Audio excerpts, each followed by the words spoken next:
మహిళల కోసం అమలవుతున్న ఉచిత బస్సు పథకంపై మంత్రి సత్యకుమార్ చేసిన వ్యాఖ్యలు తీవ్ర వివాదానికి దారితీశాయి.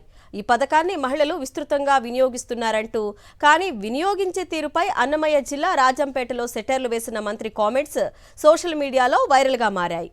మహిళలకు పక్క ఊర్లో అమ్మను చూడ్డానికి, అత్తను కలవడానికి రోజు బస్సులో వెళ్తున్నారని, అంతేకాకుండా ఉదయం ఒక సీరియల్, మధ్యాహ్నం ఒక సీరియల్, రాత్రి మరో సీరియల్ను వేరువేరు ప్రాంతాల్లో చూసేందుకు కూడా ఫ్రీ బస్సును ఉపయోగిస్తున్నారని చెప్పారు.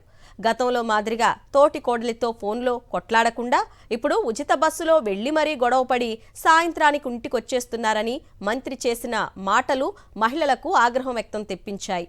మహిళలకు ఫ్రీ బస్సు పథకాన్ని సీరియల్స్ చూడ్డానికి, గొడవలకు వేదికగా చూపించడం తగదని మహిళలు ఆక్షేపిస్తున్నారు. ముఖ్యమంత్రి చంద్రబాబు మహిళల కోసం ప్రవేశపెట్టిన పథకంపై మంత్రి సత్యకుమార్ సెటైర్లు వేయడం తీవ్ర చర్చనీయాంశంగా మారింది. రాష్ట్రంలోని మహిళలను అవమానించేలా మాట్లాడారంటూ సోషల్ మీడియాలో ఆగ్రహావేశాలు వెల్లువెత్తుతున్నాయి.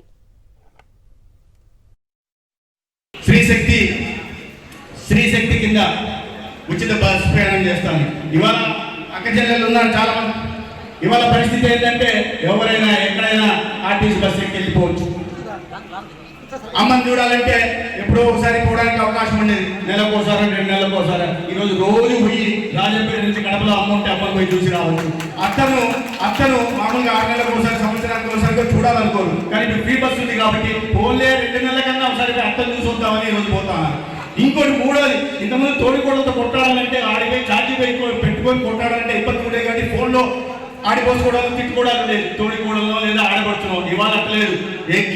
బస్సు ఎక్కి ఆ ఊరు దిగి తోడికోడలతో కొట్లాడి, ఆడపడుచుతో కొట్లాడి మళ్ళా సాయంత్రానికి ఊరి చేస్తారు. ఇంకా ఎక్కువ మాట్లాడితే పొద్దున్నే మిరపకలలు రాజంపేటలు చూస్తారు, మధ్యాహ్నం మేక సందేశం కడలో చూస్తారు, రాత్రి కార్తీక దీపం పొద్దుటూరు చూసి మళ్ళీ